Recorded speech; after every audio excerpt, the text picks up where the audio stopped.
BFM Business, et on s'est rencontrés à cette époque, mon cher Manu, c'était le début en 91 de BFM également. Et on s'est plus quitté depuis. Et on s'est plus quitté. Donc tu sais quoi, parce que tu formais un duo d'ailleurs à l'époque. C'est vrai, j'ai animé une émission d'information. C'était le début des médias d'information continue. Et c'était le premier média d'info continue économique, qui est devenu ensuite effectivement BFM Business dans sa forme actuelle. J'animais d'abord un talk show, puis j'ai été rédacteur en chef, j'animais une tranche d'info le soir. Et c'était aussi le premier média à réaliser ses enregistrements numériques. Ensuite, premier passage à bord de Public Sénat, tu sais quoi? J'ai été rédacteur en chef, j'ai eu un petit moment, un petit quart d'heure warolien dont sans doute tout le monde se souvient. Mais ça paraît vraiment être l'Antiquité, c'est que j'ai co-animé le premier débat d'une primaire politique en France. Ah oui. Je vous donne le casting, Ségolène Royal, Dominique Strauss-Kahn, Laurent Fabius. C'est chaud là. On a changé d'époque.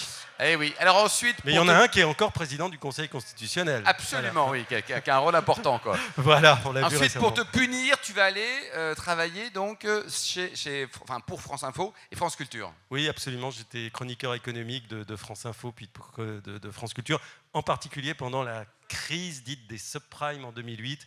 Ce qui fait que c'était vraiment passionnant. 2015, tu reviens à bord de Public Sénat, mais en tant que patron.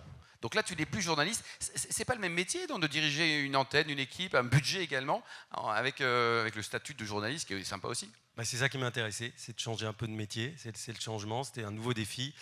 Où évidemment l'approche journalistique était importante, la connaissance de la politique, mais aussi, c'est vrai, la gestion d'une entreprise publique qui n'a pas d'enjeu de chiffre d'affaires, puisque ça repose sur une dotation, mais un gros enjeu de rigueur de gestion, parce que quand on a un budget dans le public, il faut absolument le tenir et montrer que tout euro utilisé est un euro utile pour une mission de service public qui est celle d'une chaîne politique, parlementaire, civique, citoyenne. Alors, comment on fait pour devenir président de Public Sénat, parce que c'est un job sympa? On pose sa candidature. C'est quoi? C'est que du copinage? T'as des...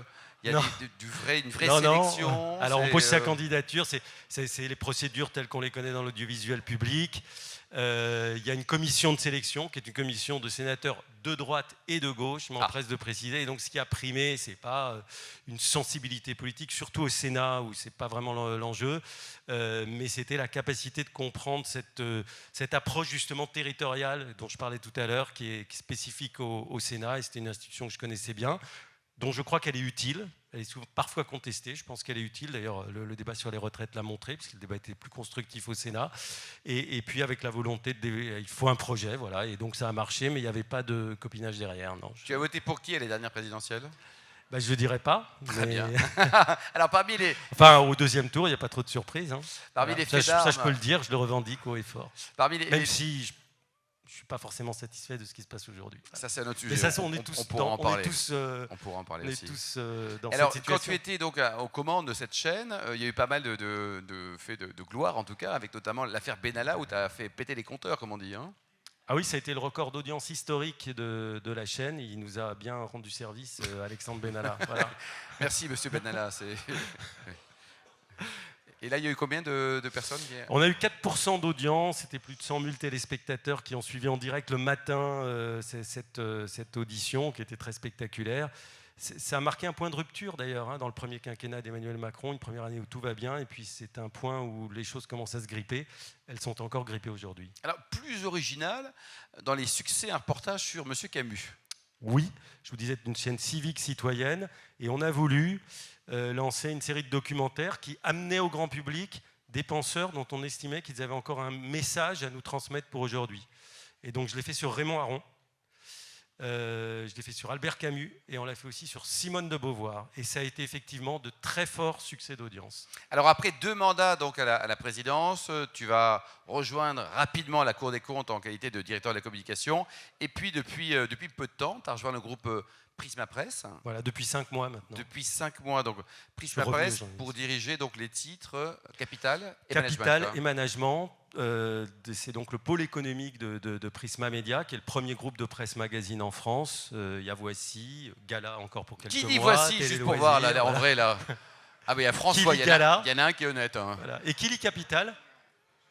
Ah ben voilà, vous voyez. Ouais. Voilà, Capital, c'est vraiment un titre, une marque très très forte dans l'univers de la presse économique. Quand ça s'est créé il y a 30 ans, c'était un événement parce que plus de 30 ans.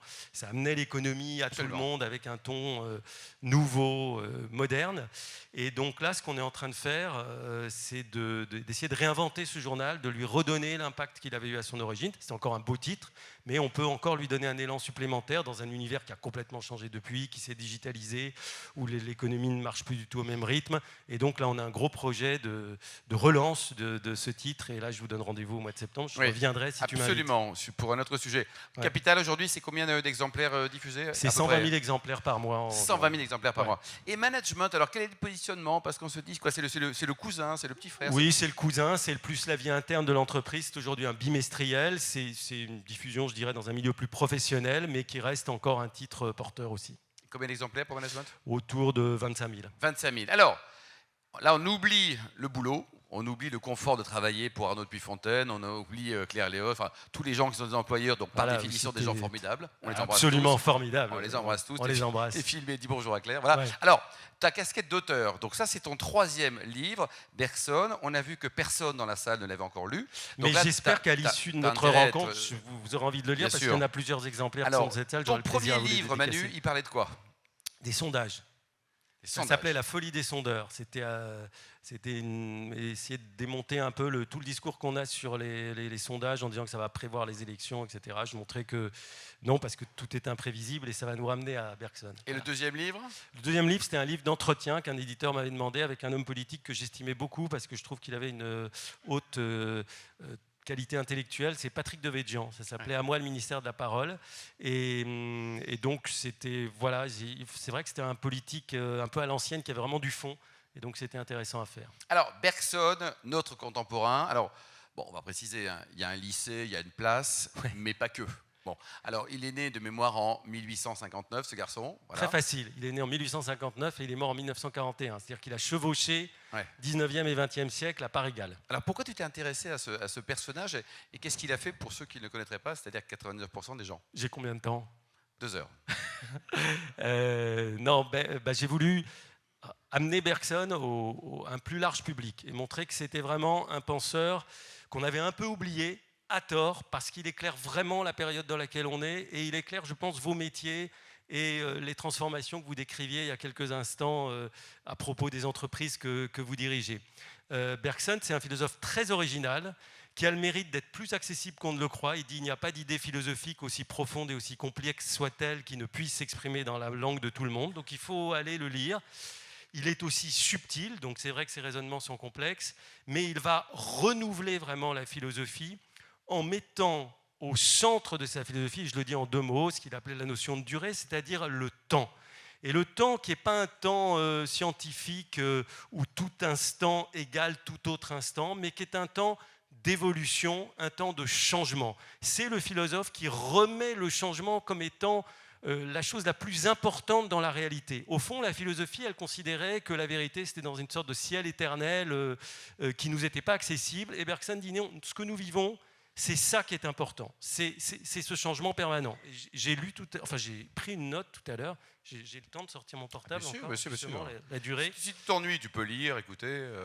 Alors, vous aviez une de vos intervenantes tout à fait pertinente qui disait, pour moi, une entreprise qui réussit est une entreprise qui est en mouvement dans la durée. J'ai noté à peu près des mois. C'est une phrase qu'aurait pu écrire Bergson. Donc, madame, vous êtes tout à fait bergsonienne. Et je pense que quand on veut penser la transformation, au fond, Bergson, il a 2 ennemis. Le c'était mieux avant, et je pense que c'est important pour notre époque où beaucoup vivent dans la nostalgie de ce qui s'était passé, et le déterminisme, c'est-à-dire l'idée que l'action serait inutile parce que de toute façon, tout serait donné d'avance. Non, Bergson, c'est quelqu'un qui invite à agir, qui invite à créer, qui invite à inventer. Et en ça, je pense que c'est quelqu'un qui aide dans le management d'aujourd'hui, dans la vie des entreprises, parce que quels que soient les obstacles, quoi que nous apporte cette imprévisibilité du réel qui fait que nous n'aurions jamais imaginé avant le Covid qu'on aurait le Covid, avant la guerre en Ukraine qu'on aurait la guerre en Ukraine, eh bien, il y a toujours une marge pour l'action, une marge pour l'innovation, une marge pour l'invention. Et retenez simplement cette phrase de Bergson, parce que vous allez tous la retenir, le temps est invention où il n'est rien du tout.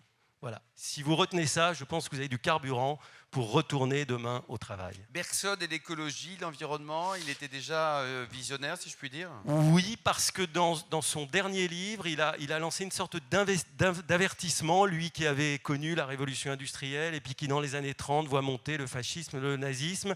Il voit aussi le développement de la technique et il voit tout ce que l'excès de cette technique peut avoir de pervers. C'est un partisan du progrès, mais c'est aussi quelqu'un qui nous avertit sur le fait qu'il y a des limites à l'exploitation de la nature.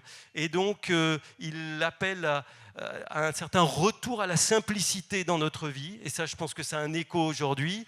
Et puis, il appelle face au développement des sciences, de la mécanique, on dirait aujourd'hui de l'intelligence artificielle. Il y a une expression d'ailleurs qui est passée dans le langage courant, je ne sais pas quelle est de Bergson, il nous faut, face à ce corps démesurément agrandi de l'homme, qui va jusqu'à ChatGPT aujourd'hui, qui prolonge notre cerveau, il faut un supplément d'âme. C'est-à-dire qu'il faut donner du sens à ce que l'on fait, du sens à ce que l'on vit. Voilà, et en ça, je crois que Bergson est vraiment notre contemporain. Bergson a été une star, qui lui a fait de l'ombre? Qui lui a fait de l'ombre? Oui. À son époque, je crois personne. C'est vraiment la première grande star de la philosophie française. Il faut imaginer que quand il faisait ses cours au Collège de France le vendredi et le samedi, on s'agglutinait encore davantage que vous le faites aujourd'hui pour Alain. Ce qui est pas mal déjà. Oui, oui. On voit des gravures de presse où les gens sont pendus aux fenêtres. Les femmes faisaient réserver leur place par leurs valets en allant... alors, le prof qui était là avant, qui s'appelait M. Leroy-Beaulieu, ne comprenait pas pourquoi. Oui. Voilà. Et dès qu'il l'avait terminé, les gens applaudissaient parce qu'on savait que le maître allait arriver, Henri Bergson. Ça a été vraiment une star planétaire. Il a eu le prix Nobel en 1928. Donc en France et dans le monde, il a été très connu parce qu'il a ouvert à la philosophie, à quelque chose tout en étant très respectueux de la science, ouais. à l'intuition, à l'invention, à un regard sur l'art. Il montre que l'art nous révèle des choses de la vie. Et c'est un philosophe, voilà, de la vie et du vivant. Et ça, c'est très porteur et c'est ce qui explique cette gloire de Bergson qui a été très forte, notamment entre les années 1900 et 1914. J'ajoute que ce n'est pas simplement un penseur intellectuel détaché des choses concrètes, mais qu'il a eu un rôle historique majeur pendant la Première Guerre mondiale, puisque, à la demande de Briand et Clemenceau, il est allé aux États-Unis pour participer, pour aider à convaincre Wilson que les États-Unis devaient entrer en guerre. Est-ce que ce garçon, qui était quand même un garçon exceptionnel, était épicurien? Est-ce qu'il aimait la 10 bouteilles et la bonne gastronomie? Parce que ça va ponctuer ou pas sa personnalité quand même. Alors, c'est compliqué parce que Bergson restait très discret sur sa vie privée. Mais je sais qu'il faisait dans sa villa, il était Villa Montmorency pendant pas mal d'années, dans le 16e, donc il recevait des amis, des disciples. Tous les dimanches, il y avait un déjeuner avec Madame Bergson, donc je pense qu'on était bien servis. Je sais qu'à la fin de sa vie, il a eu des problèmes de santé, donc j'ai lu quelque part qu'il mangeait plus que du poisson et du riz. Bon, voilà. Ça, c'est compliqué. Oui, c'est quelqu'un qui aime la vie, c'est quelqu'un... Je rappelle que son livre le plus connu, le plus traduit dans le monde, c'est Le Rire. C'est quelqu'un qui aime le rire, c'est quelqu'un qui aime la joie. Il dit la joie, c'est le signe que la vie a réussi. Donc, c'est quelqu'un qui s'est accroché à la vie malgré les souffrances physiques qui ont été les siennes entre 1925 et 1941. Et donc, je dirais oui, Bergson est absolument un bon vivant. Et cet ouvrage, de ce point de vue, lui rend hommage parce que je crois que c'est un ouvrage qui est tourné absolument vers la vie.